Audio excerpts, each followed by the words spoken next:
Hello again, everyone, and welcome to this segment of One-on-One. I'm Martin False. Very pleased to have with us today a guest that has worn so many titles.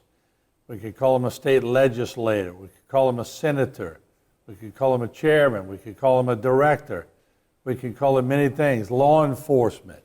There's so many things, parish council. As I go on, I keep thinking of so many things that Reggie Dupre has done for our area. When we come back from the break, Reggie Dupre is my guest on One-on-One.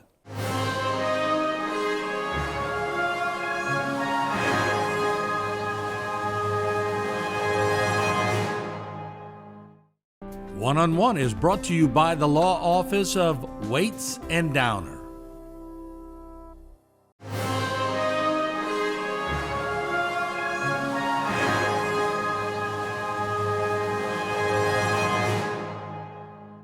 A lot of people come up to me and go, Martin, I know in the early days y'all used to go to Ile de Jean Charles. Right. A lot.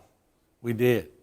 And during the storms, the only way we could tell where we were in that road was by the telephone poles. That's right. We gauged about 10 feet off the road, and I'd always tell the vehicles, the HTV vehicles, don't go any further to the right. That's right. You'll be underwater. But what was it like in the early days? Did you go there a lot? Oh, yeah, I went there a lot. I went with my father, and then, of course, people on the island went to the same Catholic church, went to the same school. The island is sort of a part of Pontchartrain. We all, voted, same voting precinct, same school, everything. So I'd go to the island very frequently. I mean, as a child, my dad would have something he'd go see, or like on Sunday afternoons, let's go ride. He'd go to the island. He'd go to Lower Montague. And back then, they used to call Lower Montague in French. They say, he'd tell my mom in French, je parti à bas Terrebonne, Lower Terrebonne. Yeah. That meant Lower Montague. Yeah. When did you sense it was changing that, and you might be one of the reasons, but for a long time, those lower areas were neglected. During my tenure on HTV, I would see the change. They started getting recognized, and although I know they couldn't put Morganza so far back because we'd already lost so much land, but people started having a voice in the lower parts. Well, I think what happened, when I got elected to the council, there were 11 out of 15 new people came in. The other 10 were going to take over the world. Well, I grew up kind of respecting your elders and listening to the older people. I didn't stick with the other 10. I listened to the 3 or 4 people.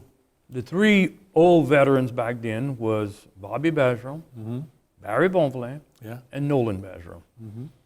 Well, I learned from them, and I learned how things worked and procedure and how to never take matters personally and trying to come to common consensuses. Now, they didn't always get along. I mean, they would fight like cats and dogs amongst each other. I remember. During the meetings, too. Yeah, during the meetings, it was bad sometimes. But when we left, it was over.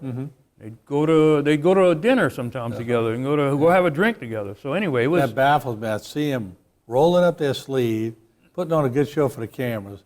I'm thinking they're going to fight right here in the room. And then 15 minutes later, we'd see them at the local restaurant eating and laughing. That's and right. I'm going, I can't figure this out. A little later, Barry Bonvillain and I got into a heated debate, I think on road lighting districts or something, and Entergy took us out to dinner, and Barry and I sitting down next to each other, drinking a beer and cutting up and laughing, and these guys were shaking their heads. They says, I can't believe this. So I thought y'all would be going to file criminal charges against each other after that debate. And then we said, well, the debate's over. When it's you move on to the next issue. You're always going to need somebody else. So basically what I did in my early elected career, I sort of did when as a young child, watch the elders, kind of paid attention to my father and his buddies, and so I did the same thing, and it worked. You learn how to be civil. You can be disagreeable, but you can disagree, but not don't ever bring it to a personal level. So how many years were you on? 8 years on the council. And then you decided to run. Was it state rep next? The running for the council was a last-minute decision. 7 o'clock the first day of qualifying. For a state representative, that's when we were were going from 15 to 9 council members. Right. I was the chairman of the council, if you remember. And I had already announced for re-election, and I was having to run against an incumbent. I was running against Nolan, and I had signs out, and I get a call the night before qualifying from Bobby Bergeron. He says with his Cajun, Reggie, don't go qualify for re-election tomorrow morning. I understand that Marty Jabert is not going to run, and he says he was going to run for Senate, and he says the House seat is wide open if you want to run for that. So I held back 2 days and then ended up qualifying for the House of Representatives in '95.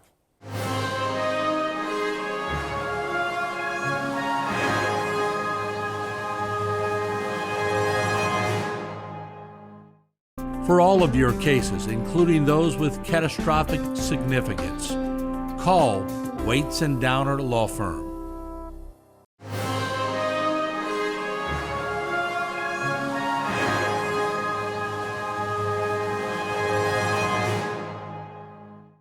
I've seen some knockdown, drag-out election fights, I'll call them, throughout the 40 years that we've been on. But the friendliest, nicest election I've ever seen in my entire life would be you against Judge Matt Hagan. Yeah, it was incredible. It was a very, very cordial race. There was, I think, 5 people in that race. Matt and I went to the second primary, and I won, 53% or something. Mm-hmm. And y'all remained friends. No, we got to be very close friends. We go to dinner, wives and all. We go to dinner frequently, call each other. A judge cannot give his political opinions. He has to be neutral. Mm-hmm. And Matt Hagan is a political junkie. Yeah. So he has to talk to somebody. So I guess I'm like his political priest. He says, "Okay, let's talk on this." But we've become very, very good friends. I guess we would see with an odd couple. We were opponents back 29 years ago. Mm-hmm. And it's been a very, very good, close relationship. He did analyzing of elections on HTV. Yep. He still calls me and we talk a little politics, but you're right, decorum. He's always very careful, but he's always talked highly of you. And I always tell people, if you run against somebody, keep it clean. That's one of the races that I'm thinking about. I remember we had a debate one night, and he got married and showed up on his wedding night. I had everybody give them a standing ovation. Look, my opponent just got married today, and he's over here instead of going to his honeymoon. So let's congratulate. That's good, though. I mean, that's the way it ought to be. Yeah. I wish we'd get back to those types of situations. But so you were there for a while. When did you make the jump to senator? In '95, that's when Mike Foster got elected as governor. I got elected as state rep. Bobby Bergeron lost that race when he said he went for Senate. That's when Dr. Mike Robichaud became the senator. In '99, I was reelected without opposition. So back in '92, '91, I was reelected to the parish council without opposition, got elected to the House, and then for reelection, no opposition. So that was, that's the greatest honor an elected public official can get, is to not have anybody run against you. That means you're doing a good job. So a little over a year later, in like December of 2000 or early January of 2001, Dr. Mike Robichaud announced he was resigning. A special election was going to be called. The first primary was in February, and the second primary was March. It was right around Mardi Gras time. Now, at the time, you got to remember, the District 53 state representatives before me all ran for the Senate and lost. Mm-hmm. But at that time, in like 2001, Terrebonne Parish was the most populated, the biggest parish in the state of Louisiana without a state senator domiciled in that parish. One of our 2 senators was domiciled in Raceland and Lafourche, and the other one was in St. Mary Parish, was Butch Gautreau in St. Mary. That was the redistricting year. And that became a huge, huge issue for the business community. I mean, I had business people calling me, begging me to run. I mean, like Glenn Mansell, the old Ken Watkins, and people kept calling, and what I figured out later, they were double teaming me. They'd call me, they'd compare notes, and they'd call me and always give me another argument. Well, for 3 days, I turned him down because my first reaction when they said, you need to run for Senate, I said, well, wait a minute. First of all, this is the fourth try for a state rep, District 53. What makes you think the 4 times could be a charm? I said, but I say it's the same pay, it's 3 times the territory, 3 times the responsibility, and 1/3 the expense money. If somebody does that in private industry, you get put in a mental institution. Yeah, they go bankrupt. Yeah, I said, that's not a good business decision, but they kept on.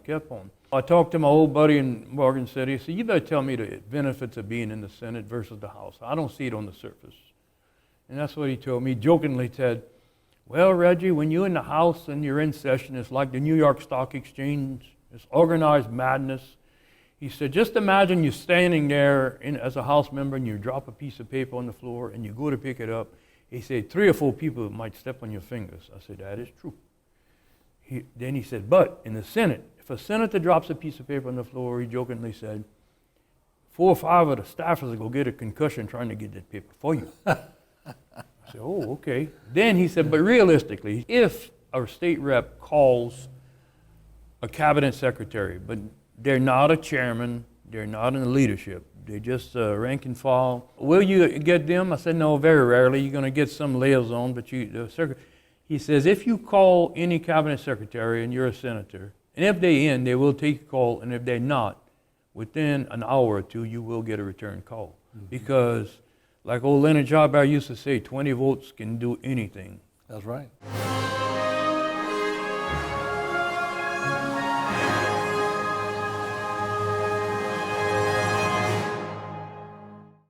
For all of your cases, including those with catastrophic significance, call Waits and Downer Law Firm.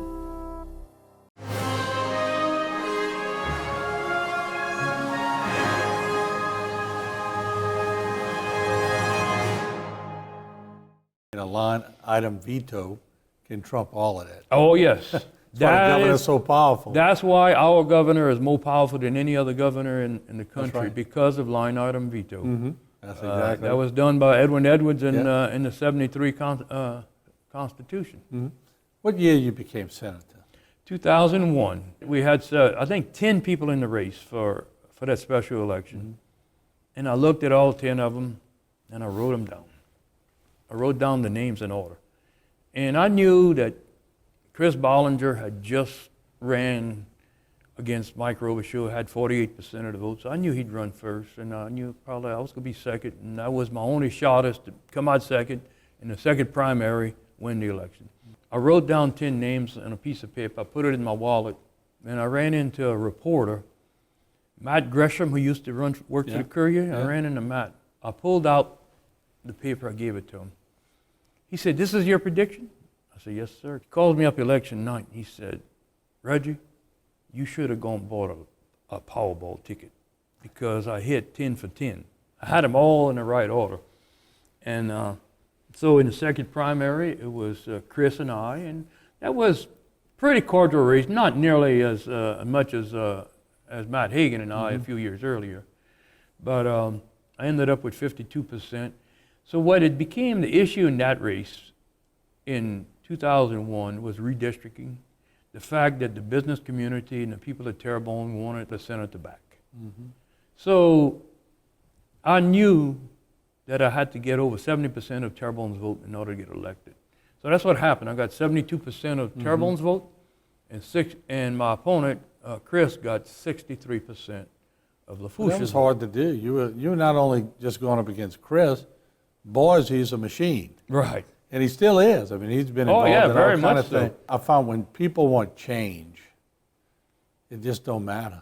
The change will always win. Let's go to 2005. Katrina and Rita are hitting. That's when we did the Time for Action, and me and Jimmy the Gate were getting together and going, man, we got to do something. This is crazy. I was talking with you. I was talking with Gordy was a state rep. That's right. At the time. Don Schwab was a parish president. And I got on the phone and I called Governor Blanco. I said, look, can you attend? She said, I'd love to be there. Well, she came and committed $10 million. But I remember you getting up Tony Alford Right. getting up, Butch Gautreaux, we can go down the line. Clayton Voisin got up, spoke, Don spoke, Gordy spoke. Y'all were making promises that night that still spin my head. I'm going, I don't know how the hell they go going to back this couple- up, but it sounds good. And the crowd was going crazy. And I'm going, well, the governor gave us a good start, I think $10 million, but it worked. Years later, you end up being the executive director of the levee district. And I'm thinking about something you said earlier in the program. Your mama said, take care of your people. Yeah, don't forget your people. That was a great way Right. for you to take care of your people. Oh, yeah, that was the main issue because you're not going to survive. I mean, Juan opened our eyes.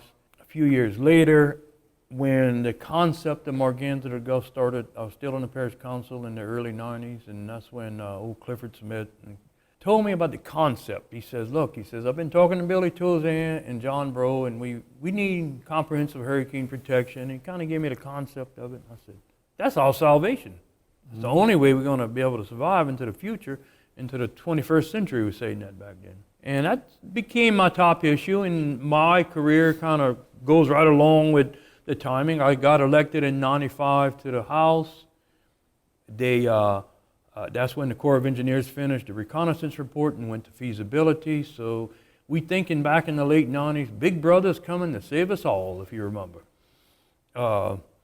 At 2001, I got elected to the Senate.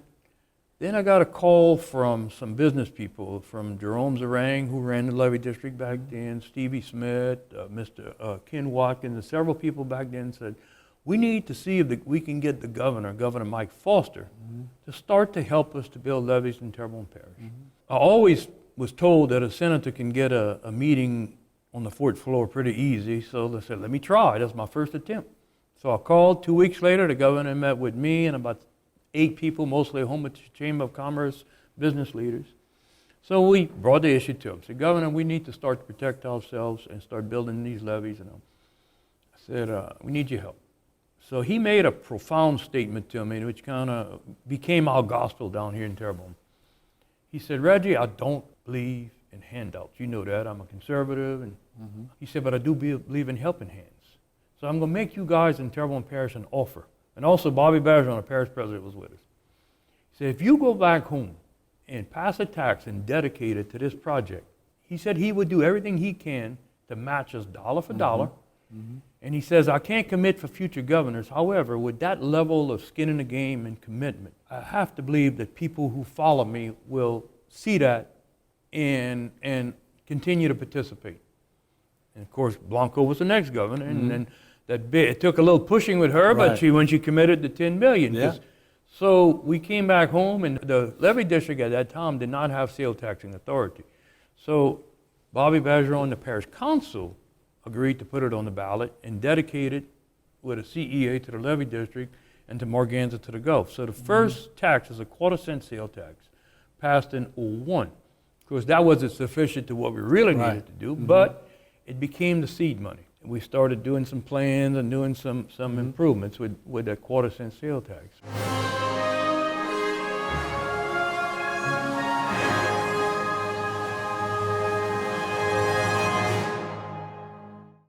For all of your cases, including those with catastrophic significance, call Waits and Downer Law Firm.